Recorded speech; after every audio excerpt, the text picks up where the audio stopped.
ಸ್ನೇಹಿತರೆ ನಮಸ್ತೆ. ಇದು ನಮ್ಮ ಕಸ್ಟಮರ್ಗಳಿಗೆ ಈ ವಿಡಿಯೋ ಮಾಡ್ತಾ ಇದ್ದೀನಿ ಸರ್. ಇವತ್ತು ಡೇಟ್ ಬಂದು 28ನೇ ತಾರೀಕು ಅಕ್ಟೋಬರ್ 28, 2025 ಮಂಗಳವಾರ. ಈಗ ನಾನು ಯಲಹಂಕ ಹತ್ರ ಇದ್ದೀನಿ. ಬೆಳಗ್ಗೆ 8 ಗಂಟೆ 49 ನಿಮಿಷ. ಈಗ ನಿಮಗೆ ಸೌಂಡ್ ಕೇಳಿಸ್ತಾ ಇದೆಯಲ್ಲ, ಇದೆಲ್ಲ ಬಂದು ರ್ಯಾಪಿಡೋ ನಮ್ಮ ಹತ್ರ ಇವೆರಡೇ ನಂದು ಬುಕ್ಕಿಂಗ್ಸು ಅಪ್ಲಿಕೇಶನ್ ಇರೋದ್ರಿಂದ ಈ ಬುಕ್ಕಿಂಗ್ಗಳು ಅಬ್ಸರ್ವ್ ಮಾಡಿ. ಒಂದೇ ಬುಕ್ಕಿಂಗ್ಗಳು ಏನೋ ಒಬ್ಬ ಕಸ್ಟಮರು ಇದರಲ್ಲೂ ಬುಕ್ ಮಾಡ್ತಾ ಇದ್ದಾನೆ, ಅದರಲ್ಲೂ ಬುಕ್ ಮಾಡ್ತಾ ಇದ್ದಾನೆ. ಅಮೌಂಟ್ಗಳನ್ನ ಅಬ್ಸರ್ವ್ ಮಾಡಿ ಎಷ್ಟೆಷ್ಟು ಬರ್ತಾ ಇದೆ ಅಂತ. ಇದನ್ನ ನಾವು ಯಾಕೆ ಇಲ್ಲಿ ಬಡ್ಕತ್ತೀವಿ ಅಂದರೆ ನೋಡಿ, ಇಲ್ಲಿ 31 ಕಿಲೋಮೀಟ್ರಿಗೆ 598 ರೂಪಾಯಿ ಕೊಡ್ತೀನಿ ಅಂತ ಹೇಳ್ತಾನೆ. ಸೊ ಯಾಕೆ ಜನ ನಮ್ಮ ಡ್ರೈವರ್ಗಳು ಯಾಕೆ ತಗೋತಲ್ಲ ನೋಡಿ. ಈಗ ಮಾರುತಿ ಸೇವಾನಗರ ITC ಗಾರ್ಡನ್ ಇದಕ್ಕೆ 21 ಕಿಲೋಮೀಟ್ರಿಗೆ 448 ರೂಪಾಯಿ ಕೊಡ್ತೀನಿ ಅಂತಾನೆ. ನಮ್ಮ ಯಾತ್ರೆಯಲ್ಲಿ 21.50 ಅಂದರೆ 22 ರೂಪಾಯಿ 1 ಕಿಲೋಮೀಟ್ರ್ ಆಯಿತು. ಖಂಡಿತ ನಾವು ಹೋಗೋಣ. ಇಲ್ಲಿ ಸಮಸ್ಯೆ ಏನಂದರೆ ಇವರು ಎಲ್ಲ ಟೈಮಲ್ಲೂ ಕೊಡಲ್ಲ ನೋಡ್ರಿ. ಈಗ ಇವೊಂದನ್ನ ಕ್ಯಾನ್ಸಲ್ ಮಾಡೋವರೆಗೂ ಅವನು ಬರಲ್ಲ ನೋಡಿ. ಇಲ್ಲಿ 14 ಕಿಲೋಮೀಟ್ರಿಗೆ 315 ರೂಪಾಯಿ ಅಂತ. ಯಾವುದಕ್ಕೆ? ಮೆಟ್ರೋ ಇಲ್ಲಿಗೆ ಯಶವಂತಪುರಕ್ಕೆ. ನೋಡಿ ಬಾಣಸವಾಡಿ 17 ಕಿಲೋಮೀಟ್ರ್ 34.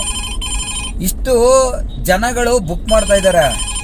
ಅಮೌಂಟನ್ನ ಜಾಸ್ತಿ ತೋರಿಸಿದ್ರು ಕೂಡ ನೋಡಿ ಮತ್ತೆ ಅದೇ ಬುಕ್ಕಿಂಗೆ ಮಾರುತಿ ಸೇವಾನಗರ ITCಗೆ ಒಂದೇ ಬುಕ್ಕಿಂಗ್ 4 ಸಲ ಬರುತ್ತೆ. ಯಾಕೆ ಬರುತ್ತೆ? ಡ್ರೈವರ್ಗಳಿಗೆ ಬುಕ್ಕಿಂಗ್ಗಳು ಇಲ್ಲ ಅಂತಲ್ಲ, ಡ್ರೈವರ್ಗಳು ದುಡಿಮೆ ಮಾಡ್ತಾ ಇಲ್ಲ ಅಂತಲ್ಲ.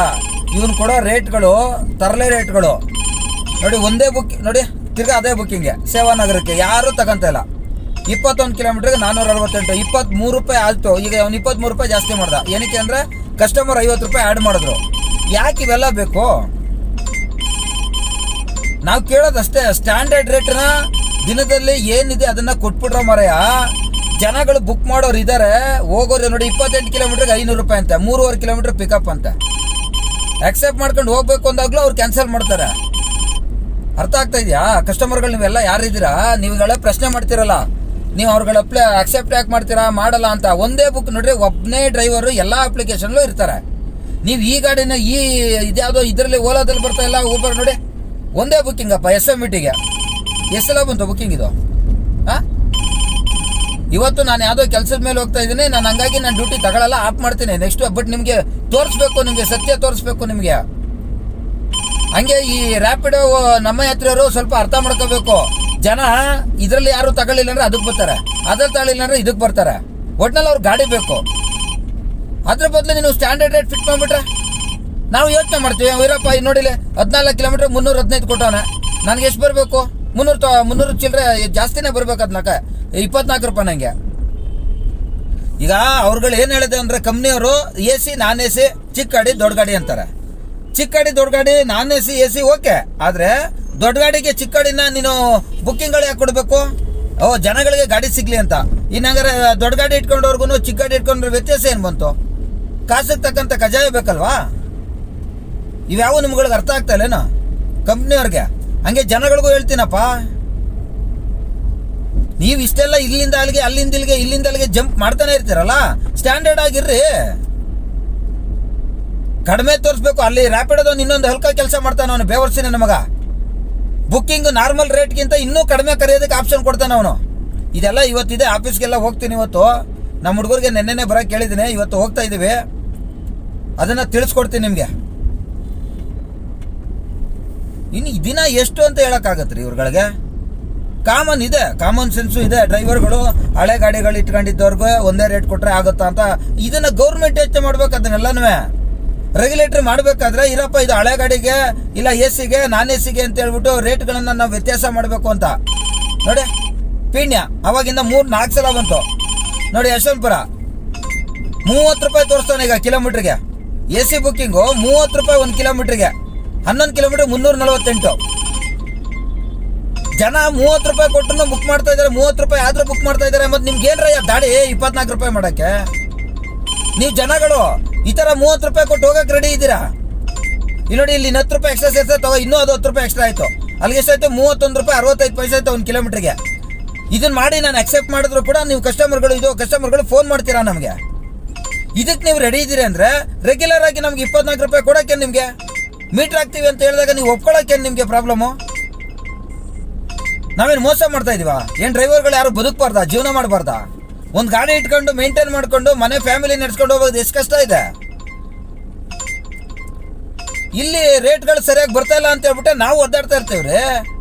ನಿಮ್ನ ಯಾರು ಪುಕ್ಷಟೆ ಏನು ಕೇಳ್ತಾ ಇಲ್ಲ ನಾವುಗಳು. ನಮ್ಮ ಶ್ರಮಕ್ಕೆ ಆಲ್ರೆಡಿ ಅವ್ನು ಸರ್ಕಾರ ಅವ್ನು ತಲೆಕೆಟ್ಟನ್ನು ಮಾಡೋನಪ್ಪ. ನಾನು ಅದನ್ನೇ ಕೇಳ್ತಾ ಇದ್ದೀನಿ. ಇವತ್ತು ಅದೇ ವಿಚಾರಕ್ಕೆ ನಾವು ಶಾಂತಿನಗರ ಆಫೀಸ್ಗೆ ಹೋಗ್ತಾ ಇದ್ದೀನಿ ನಾನು. ಅವ್ರು ತಲೆಕೆಟ್ಟವ್ರ ಇಲ್ಲ ಅವ್ರಿಗೇನು ಹೊಟ್ಟೆಗೆ ಅನ್ನ ತಿಂತಾರೋ ಏನು ತಿಂತಾರೋ ಕೇಳ್ತೀವಿ ಹೋಗಿ. ನೀನು ರೆಗ್ಯುಲೇಟರಿ ಮಾಡಿದ್ಮೇಲೆ ಅವ್ರು ಯಾಕೆ ಮಾಡ್ತಾ ಇಲ್ಲ? ಅವ್ರಿಗೆ ಇಷ್ಟ ಬಂದಾಗ ಮಾಡೋದು ನೀವೇನಾರು ಅವ್ರು ಸಪ್ರೇಟಾಗಿ ಒಂದು ಲೆಟರ್ ಕೊಟ್ಟಿದ್ರೆ ಕೊಡಿ ಅಂತೀನಿ ನಾನು. ಬರ್ತಾ ಇದ್ದಾರೆ ಒಂದು 10 ಜನ, ಎಷ್ಟು ಜನ ಬರ್ತಾರೋ ಗೊತ್ತಿಲ್ಲ ನನಗೆ. ಒಂದು 5 ಜನ ಬರ್ತಾ ಇರ್ಬೋದನಪ್ಪ ನನ್ನ ಪ್ರಕಾರ. ಯಾರೂ ಬರಲಿಲ್ಲ ಅಂದರೆ ನಾನು ಒಬ್ಬನೇ ಹೋಗಿ ಕೇಳ್ತೀನಿ. ಒಂದು ಕೋರ್ಟಲ್ಲಿ ಯಾವ್ದಾದ್ರು ಒಂದು ಡಿಸೈಡ್ ಆಯಿತು ಅಂದರೆ ಒಬ್ಬನ ಸಮಸ್ಯೆನೇ ಇಡೀ ಪ್ರಪಂಚಕ್ಕೆ ಚೇಂಜ್ ಮಾಡ್ತಾರೆ ಅವರು ಅಲ್ವಾ? ಹಂಗೆ ನನ್ನೊಬ್ಬನಿಂದ ಚೇಂಜ್ ಆಗಲಿ ಬಿಡ್ರಿ. ನಾನು ಕೇಳೋ ಪ್ರಶ್ನೆ 100 ಜನದ್ದು ಲಕ್ಷಾಂತರ ಜನ ಪ್ರಶ್ನೆ ಆಗಿದೆ ಅಂದಾಗ ನನ್ನ ಪ್ರಶ್ನೆಗೂ ಉತ್ತರ ಕೊಡ್ತಾರೆ ಅವರು. ಕೊಡಲಿ. 100 ಜನ ಹೋಗಿ ಕೇಳಿದ್ರು ಒಂದೇ ಪ್ರಶ್ನೆ, ಒಬ್ಬ ಹೋಗಿ ಕೇಳಿದ್ರು ಅದೇ ಪ್ರಶ್ನೆಗೆ ಅವ್ನು ಉತ್ತರ ಕೊಡಲೇಬೇಕು. ನೋಡಿ, ದೊಡ್ಡನಕೊಂಡೆ 23 ಕಿಲೋಮೀಟ್ರು 442 ಎಷ್ಟು ಬರಬೇಕು? 24 ಕಿಲೋಮೀಟರ್ ಲೆಕ್ಕ 23.7. ಪಿಕಪ್ 1.5 ಕಿಲೋಮೀಟರ್ ಐತಿವಿ. ಇದನ್ನೆಲ್ಲ ಯಾರು ಕೇಳೋದು? ಈಗ ನಾನು ಸೋಷಿಯಲ್ ಅವೇರ್ನೆಸ್ ಯಾಕೆ ಮೂಡಿಸ್ತಾ ಇದ್ದೀನಿ ಅಂದರೆ, ಯಾವುದೋ ಒಂದು ಟೈಮಲ್ಲಿ ಟ್ರಾಫಿಕಲ್ಲಿ ಅಲ್ಲಿ ಜಾಸ್ತಿ ದುಡ್ಡು ಕೊಟ್ಬಿಟ್ಟು ನಾನ್ ಟ್ರಾಫಿಕಲ್ಲಿ ಕಡಿಮೆ ಕೊಟ್ಟು ಡ್ರೈವರ್ಗಳನ್ನ ಫ್ರಸ್ಟ್ರೇಷನ್ ಮಾಡಿ ಮಾಡಿ ಮಾಡಿ ಸಾಯಿಸ್ತಾವನಲ್ಲ ಇವನು. ಇದು ಜನಕ್ಕೂ ಗೊತ್ತಾಗಬೇಕು, ಗೌರ್ಮೆಂಟ್ಗೂ ಗೊತ್ತಾಗಬೇಕು ಅಂತಲೇ ಒದ್ದಾಡ್ತಾ ಇರೋದು ನಾವು ಬುದ್ಧಿವಂತರೇ ನಾನು ಬುದ್ಧಿವಂತ ಎಕ್ಸ್ಪೆಷಲಿ. ನನಗೆ ಗೊತ್ತು ಯಾವುದ್ರಲ್ಲಿ ಹೆಂಗೆ ದುಡ್ಡು ಮಾಡಬೇಕು ನಾನು ಮಾಡ್ಕೊಂತೀನಿ. ಎಷ್ಟು ಅಮಾಯಕರುಗಳು ಇದಾರಲ್ಲ ಡ್ರೈವರ್ಗಳು. ಅಮಾಯಕರು ಕೆಲವು ಕಡೆ ಆದರೆ ಇನ್ನು ಕೆಲವರು ಇದ್ದಾರೆ ಹೇಸಿಗೆ ತಿನ್ನೋರು ಕೆಲವು ಡ್ರೈವರ್ಗಳು. ಇಲ್ಲಪ್ಪ ಅವನು ರ್ಯಾಪಿಡೋದನ್ನು ಎಲ್ಲೂ ತಿಂತಾನೆ, ಕಸ್ಟಮರ್ ಎಲ್ಲೂ ತಿಂತಾವು ಅಂತ ದರಿದ್ರದವ ಒಂದಷ್ಟು ಜನ ಡ್ರೈವರ್ಗಳು. ಅಂಥವ್ರಿಗೆ ನಾವು ಕೆರ ತಗೊಂಡು ಹೊಡೆಯೋ ಥರ ಬುದ್ಧಿ ಹೇಳ್ಬೇಕು ಅವ್ರಿಗೆ. ನಾವು ಕಡಿಮೆ ತೋರಿಸ್ತಾ ಓಡೋಗ್ಬಿಡೋದು ನಿಂತ್ಕೊಂಡ್ರೆ ಏನೇ ಆಗ್ಬಿಡ್ತದೆ ನಿಮಗೆ. ಓಡೋಗ್ಬಿಟ್ಟು ಏನಲ್ಲಿ ಮನೆ ಕಟ್ಬಿಡ್ತೀರೇನೋ? ನೆಮ್ಮದಿಯಾಗಿ ಸಮಾಧಾನವಾಗಿ ಕೂತ್ಕೊಂಡು ಕೆಲಸ ಮಾಡ್ರಿ. ನೀವೇನೇ ಎತ್ಕೊಳ್ಳಿಲ್ಲ ಅಂದ್ರೆ ಇರೋ ಎಲ್ಲಾ ಡ್ರೈವರ್ಗಳನ್ನು ಒಂದು ಏರಿಯಾದಲ್ಲಿ ಯಾವುದೋ ಡ್ಯೂಟಿ ಯಾವ್ದು ಎತ್ಕೊಳ್ಳಿಲ್ಲ ಅಂದ್ರೆ ಅವನು ಕಸ್ಟಮರ್ ಎಕ್ಸ್ಟ್ರಾ ಸೇರಿಸ್ತಾನೆ, ಇಲ್ಲಾಂದ್ರೆ ಅವನೇ ಅಮೌಂಟನ್ನ ನೆಕ್ಸ್ಟ್ ಚೇಂಜ್ ಮಾಡ್ತಾನೆ. ಏರ್ಪೋರ್ಟ್ ಬರೋದೇ ತಡ, ಕಣ್ಣಿಗೆ 300-400 ಕಾಣೋದೇ ತಡ, ಓಡೋಗ್ಬಿಡ್ತಾರೆ ಎತ್ಕೊಂಡು.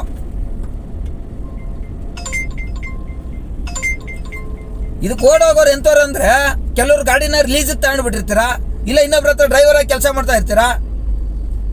ನನಗೇನಾಗಬೇಕು? ಬಿಡು ಅನುಭವಿಸ್ಲಿ. ಹೋದ್ರೇನು ಓನರ್ ಉಂಡ್ಕೊಂಡು ಹೋಯ್ತಾನೆ, ನನಗೇನಾಗಬೇಕು ಅಂತೀರಾ? ನೋಡು, ದೊಡ್ಡ ನೆಕ್ಕೊಂಡು ಯಾರು ತಗೋತಾ ಇಲ್ಲಪ್ಪ. 1.5 ಕಿಲೋಮೀಟರ್ ಇದ್ದು 1/2 ಕಿಲೋಮೀಟರ್ ಬಂತು. ಯಾಕಂದ್ರೆ ಇದೇ ರೋಡಲ್ಲಿ ಅವನವನೀಗ ಇಲ್ಲ ಒಂದ್ ಕಡೆ ಈ ಮಹದೇವಪುರಕ್ಕಂತ 25 ಕಿಲೋಮೀಟರ್ 440 ಅಂತೆ. ಹೋಗೋದಕ್ಕೆ 80 ನಿಮಿಷ ಅಂದರೆ 1 hour 20 minutes. ಹೋಗ್ತಾ ಅದು ಇನ್ನೂ 20 ನಿಮಿಷ ಜಾಸ್ತಿ ಆಗುತ್ತೆ. ಹಾಳಾಗೋಗ್ಲಿ, ಕೊಡೋಣ ಸರ್ವಿಸು. ಸರಿಯಾದಂಥ ರೀತಿಯಲ್ಲಿ ರೇಟ್ ಬರಬೇಕಲ್ವಾ? 1 ಗಂಟೆ 20 ನಿಮಿಷ ಟ್ರಾವೆಲಿಂಗ್ ಮಾಡಿ ಅವನು 500 ಚಿಲ್ಲರೆ ದುಡ್ಡು ತಗೊಂಡು ಅವನು ಡೀಸೆಲ್ ಏನಾಗ್ತಾನೆ, ಅವನು ಶ್ರಮಕ್ಕೆ ಏನು ಪ್ರತಿಫಲ ಏನು ಸಿಕ್ತು? ಏನಾರು ಅರ್ಥ ಆಗ್ತಾ ಇದೆಯಾ? ಡ್ರೈವರ್ಗಳು ಕೇಳಿದಾಗ ಅಟ್ಲೀಸ್ಟ್ ಅವ್ರಿಗೆ ಸ್ಪಂದಿಸಿ ಸಾರ್ವಜನಿಕರು. ಇನ್ಯಾವನ Ola company, Uber company, Rapido, Namma Yatri ಇವ್ರು ಯಾರು ಎಲ್ಲ ಕಂಡ್ರಪ್ಪ ನಿಮ್ಗೆ ಆಗೋದು. ಡ್ರೈವರ್ಗಳೇ, ಟ್ಯಾಕ್ಸಿ ಡ್ರೈವರ್ಗಳು, ಆಟೋ ಡ್ರೈವರ್ಗಳೇ ನಿಮ್ಗೆ ಕಷ್ಟಕ್ಕೆ ಬರೋದು. ನೋಡು, ದೊಡ್ಡ ನಕ್ಕೊಂಡೆ ತಿರ್ಗಾ ಇನ್ನೊಂದ್ಸಲ ಬುಕ್ಕಿಂಗ್ ಬಂತು. ಯಾಕೆ ತಗತ್ತ ಇಲ್ಲ? ಈ ತರ ಬಂದಾಗ ನಾವು ಅಕ್ಸೆಪ್ಟ್ ಮಾಡ್ಕೊಂಡು ಇರಪ್ಪ ಅವ್ರಿಗೆ ಸರ್ವಿಸ್ ಕೊಡಬೇಕು ಅಂತ ಹೋಗಿ ನಾವು ಮೀಟರ್ ಹಾಕ್ತೀವಿ ಅಂದ್ರೆ ಇಲ್ಲ ಮೀಟರ್ ಬೇಡ ಅವಾಗ.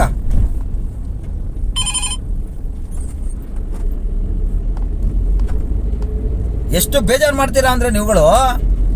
ಈಗ ಒಬ್ರು ಯಾರೋ ಏರ್ಪೋರ್ಟ್ ಡ್ರಾಪ್ ಮಾಡ್ಬಿಟ್ಟು ಬಂದಿದ್ದೀನಿ, ಅವ್ರದ್ದೊಂದು ರಿಕ್ವೆಸ್ಟ್ ಇದೆ, ನೋಡೋಣ, ಅದನ್ನು ಪ್ರಯತ್ನ ಪಡೋಣ.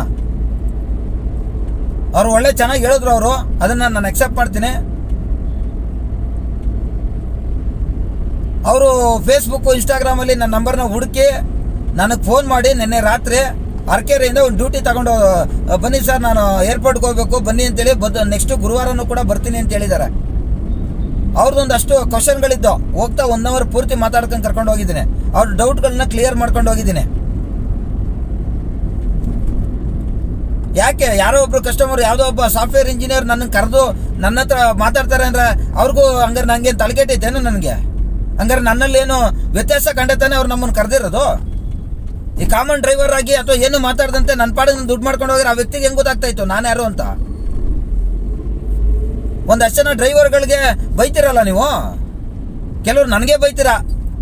ಜನಗಳ ಹತ್ರ ನೀನು ಸುಲಿಗೆ ಮಾಡ್ತಾ ಇದ್ದೀಯ ಅಂತ. ನಾವೇನು ಸುಲಿಗೆ ಮಾಡ್ತಾ ಇಲ್ಲ ಕಣ್ರಯ್ಯ, ನಮ್ಮ ಹಕ್ಕು ನಾವು ಕೇಳ್ತಾ ಇದ್ದೀವಿ. ಒಂದು ವೇಳೆ ಸರ್ ಒಂಚೂರು ಡಿಸ್ಕೌಂಟ್ ಕೊಡಿ ಅಂದ್ರೆ ಕೊಡೋಣ ಬಿಡಪ್ಪ, ನಾವೇ ಕೊಡ್ತೀವಿ ಡಿಸ್ಕೌಂಟ್ನ. ಗಾಂಚಲಿಗಳು ಮಾಡಿದ್ರೆ ಅದೇ ಕಂಪ್ನಿಲೇ ಹೋಗೋದು, ಅದೇ ರೇಟೇ ಕೊಡೋದು ಅಂತ ಅವ್ನು ಟರ್ಮ್ಸ್ ಆ್ಯಂಡ್ ಕಂಡೀಷನ್ ಇಲ್ಲ ಅನ್ನೋದನ್ನು ತೋರಿಸಿದ್ದೀವಿ. ಅದನ್ನ ಹೇಳಿದ್ರು ಒಪ್ಪಲ್ಲ. ಇಲ್ಲ ಇನ್ಮೇಲೆ ಏನು ಕೆಲಸ ಮಾಡಬೇಕು ಅಂದರೆ ಇದನ್ನ ಇವತ್ತಿಂದ ಆಚೆಗೆ ನಾನೀಗ ಹೆಂಗೆ ವಿಡಿಯೋಗಳನ್ನ ಮಾಡ್ತಾ ಇದ್ದೀನಿ ಹಂಗೆ ದಿನ 100 ವಿಡಿಯೋಗಳು ಬರ್ತವೆ, 100 ಡ್ರೈವರ್ಗಳು ವಿಡಿಯೋ ಹಾಕ್ತಾರೆ. ಇದು ಖಂಡಿತ ಇದನ್ನ ಇಷ್ಟಕ್ಕೆ ಬಿಡಲ್ಲ. ನಾನು ಬೆಂಕಿ ಹಚ್ಚಿದ್ದೀನಿ, ಫುಲ್ ಕಂಪ್ಲೀಟ್, ಫುಲ್ಲು ಇಡೀ ಎಂಟೈರ್ ಬೆಂಗಳೂರು ಕರ್ನಾಟಕದಲ್ಲೆಲ್ಲ ಬೆಂಕಿ ಹಚ್ಚಬೇಕು ಆ ಥರ ಮಾಡ್ತೀನಿ ನೋಡಿ ಇದನ್ನ. ಯಾಕಂದ್ರೆ ಅವ್ರಿಗೆ ಗೊತ್ತಿಲ್ಲ ಯಾವ ರೀತಿ ಮಾಡಬೇಕು ಅಂತ, ಹೇಳ್ಕೊಡೋರಿಲ್ಲ, ನಾನು ಹೇಳ್ಕೊಡ್ತೀನಿ. ನನ್ನ ಸಮಯ ಎಷ್ಟೇ ಗೊತ್ತು, ನನ್ನ ದುಡಿಮೆ ಮಾಡ್ಕೊಂಡೇ ಮಾಡ್ತೀನಿ ಬ್ರೋ, ನನ್ನ ದುಡಿಮೆ ಮಾಡ್ಕೊಂಡೇ ಮಾಡ್ತೀನಿ ನಾನು. ನಮ್ಗೇನು ಬೇಜಾರಿಲ್ಲ, ದುಡಿಮೆ ಮಾಡ್ಕೊಂಡೇ ಮಾಡ್ತೀನಿ. ನಮ್ಗೆ ಗೊತ್ತಿದೆ 4 ಡ್ಯೂಟಿ ಮಾಡಿದ್ರೆ ಸಾಕು, ನನ್ನ ದುಡಿಮೆ ಆಗುತ್ತೆ. ಒದ್ದಾಡ್ತಾ ಇರೋದೇನು ಅಂದರೆ ಇಷ್ಟೆಲ್ಲ ನಾನು ಮಾತಾಡಿ ಮುಂದಿನ ದಿನಗಳಲ್ಲಿ ಏನಾದರೂ ಜೀವನ ಕರೆಕ್ಟಾಗಿ ನಡಿಬೇಕು ಅಂದರೆ ಡ್ರೈವರ್ಗಳು ಯಾರು ಆಯ್ಕೆ ಮಾಡಬೇಕು, ಯಾವ್ದಾದ್ರು ಕೆಲಸ ಅಂತ ಆಯ್ಕೆ ಮಾಡಿದ್ರೆ ಡ್ರೈವರ್ ಅನ್ನೋದು ಬರಬೇಕು. ಡ್ರೈವರ್ ಅನ್ನೋದು ಅವ್ರ ಕೆಲಸಕ್ಕೆ ಬರಬೇಕು ಅಂದಾಗ, ಇರಪ್ಪ ಈ ಡ್ರೈವಿಂಗಲ್ಲಿ ನಮಗೆ ಸಂಪಾದನೆ ಇದೆ, ನಾನು ಕೂಡ ಹೆಂಡತಿ ಮಕ್ಕಳನ್ನ ಚೆನ್ನಾಗಿ ಸಾಕ್ಬೋದು ಅಂತ ಏನು ಹೇಳ್ತಾರೆ. ಅದು ಡ್ರೈವರ್ಗಳಿಗೆ ಹೆಣ್ಮಕ್ಳನ್ನ ಕೊಡಲ್ಲ. ಡ್ರೈವರ್ ಕೆಲಸ ಮಾಡ್ತಾನಾ, ಇಲ್ಲ ಬೇಡ ಅಂತ. ನಾಳೆ ದಿನ ಹುಡ್ಕೊಂಬರ್ಬೇಕು ಅವರು. ಒಬ್ಬ ಡ್ರೈವರು ಕೂಡ ಚೆನ್ನಾಗಿ ಸಂಪಾದನೆ ಮಾಡಿ ಅವ್ನ ಜೀವನನ ಸಾಕ್ತಾನೆ ಅನ್ನೋದು ಅವ್ರಿಗೆ ಅರ್ಥ ಆಗಬೇಕು. ಡ್ರೈವಿಂಗಲ್ಲೂ ಕೂಡ ಈ ಥರದ ಒಂದು ವ್ಯವಸ್ಥೆ ಇದೆ, ಡ್ರೈವಿಂಗಲ್ಲೂ ಇವರು ಚೆನ್ನಾಗಿ ಸಂಪಾದನೆ ಮಾಡ್ತಾರೆ, ಅವರ ಒಂದು ಲೈಫು ಕೂಡ ಸೆಕ್ಯೂರ್ ಇದೆ, ಒಂದು ಪ್ಲ್ಯಾನ್ಡ್ ಆಗಿ ವ್ಯವಹಾರ ಮಾಡ್ಕೊಂಡು ಹೋಗ್ತಾರೆ ಅಂತೇಳಿ ಅವ್ರಿಗೆ ಅನ್ನಿಸ್ಬೇಕು. ಆ ಥರ ನಾನು ಡ್ರೈವರ್ಗಳಿಗೆ ಎಜುಕೇಟ್ ಮಾಡ್ತೀನಿ ನಾನು. ಆ್ಯಕ್ಚುಲ್ ಆಗಿ ಇದನ್ನ ಸಂಘ ಸಂಸ್ಥೆಗಳು ಮಾಡಬೇಕಿದ್ನ. ಸಂಘ ಸಂಸ್ಥೆಗಳನ್ನ ಏನದು ಅಂದರೆ ಯಾರು ಹೋರಾಟ ಮಾಡಬೇಕು ಅಂದಾಗ, ಅಲ್ಲೆಲ್ಲೋ ಮಾಡಬೇಕು ಅಂದಾಗ ಬನ್ನಿ ಹಿಂದ್ಗಡೆ ಅಂತ ಕರ್ಕೊಂತಾರೆ. ನನ್ನಿಂದ ಒಂದಷ್ಟು ಜನ ಅವರ ಅಂತ ಹೇಳಿ ತೋರಿಸ್ಕೊತಾರೆ. ಗ್ರೂಪ್ಗಳನ್ನ ಮಾಡ್ಕೊಂಡು ಲಿಂಕ್ಗಳನ್ನ ಹಾಕ್ಕೊಂಡು ಎಲ್ಲ ನನ್ನ ಹತ್ರ ಇಷ್ಟೊಂದು ಲಕ್ಷ ಸಾವಿರ ಜನ ಇದ್ದಾರೆ ಅಂತ ತೋರಿಸ್ಕೊತಾರೆ. ಅಲ್ಲಿ ಬರೋರೆ ಒಂದು 50-100 ಜನನೋ. ಈಗ ಅದೇ 100 ಜನ ನನ್ನ ಹತ್ರ ಬಂದವ್ರೀಗ. ಬೇರೆ ಸಂಘಟನೆಗಳಲ್ಲಿ ಇರೋರೆಲ್ರೂ ನನ್ನ ಹತ್ರ ಬಂದವ್ರೀಗ. ಯಾಕೆ ಬಂದರು? ನಾನೇನಾರು ಕೊಡ್ತೀನಿ ಅಂತ ಹೇಳಿದ್ನಾ? ನಾನು ಯಾರಿಗಾದ್ರೂ ಹೋಗ್ಬಿಟ್ಟು ಇದಪ್ಪ ನಾನು ಇದನ್ನ ಹೋರಾಟ ಮಾಡೋಣ ಬನ್ನಿ ಅಂತ ಕರೆದಿದ್ನ? ಇಲ್ಲ. ನಮ್ಮಲ್ಲೇನೋ ವ್ಯತ್ಯಾಸ ಇದೆ. ಹೌದು, ಇವರೇನೋ ಮಾಡ್ತಾ ಇದ್ದಾರೆ, ಒಂದು ಬದಲಾವಣೆ ತರ್ತಾರೆ, ನಮ್ಮ ಜೀವನಕ್ಕೆ ಏನಾದ್ರು ಒಂದು ಆಗುತ್ತೆ ಅಂತ ಅವರು ನನ್ನ ಜೊತೆ ಕೈ ಜೋಡಿಸಿದ್ದಾರೆ. ಸಾವಿರಾರು ಜನನ ಹಿಂದೆ ಇದ್ದಾರೆ ಅಂತ ತೋರಿಸೋ ಅವಶ್ಯಕತೆ ಇಲ್ಲ. ನನ್ನ ಗ್ರೂಪಲ್ಲಿ 1000 ಜನ ಇದ್ದಾರೆ ಅಂತ ತೋರಿಸೋ ಅವಶ್ಯಕತೆ ಇಲ್ಲ. ನನ್ನ ಜೊತೆಗೆ ಸರಿಯಾದಂಥ ರೀತಿಯಲ್ಲಿ 10 ಜನ ಇರಲಿ. ಒಟ್ಟಿನಲ್ಲಿ ನಾನು ಅವ್ರನ್ನ ಇಂಡಿಪೆಂಡೆಂಟ್ ಫೈಟರ್ ಆಗಿ ಅವ್ರನ್ನ ತಯಾರು ಮಾಡಬೇಕು. ನಾನು ನಾಳೆ ದಿನ ಸತ್ತೋದ್ರು ಕೂಡ ಅಟ್ಲೀಸ್ಟ್ ನಂತರ ಇನ್ನೊಂದಷ್ಟು ಜನ ಹುಟ್ಟಬೇಕಲ್ಲಿ, ನಂತರ ಪ್ರಶ್ನೆ ಮಾಡೋರು ಹುಟ್ಟಬೇಕಲ್ಲಿ. ಅದಷ್ಟೇ ನಮ್ಮ ಇಂಟೆನ್ಷನ್ನು.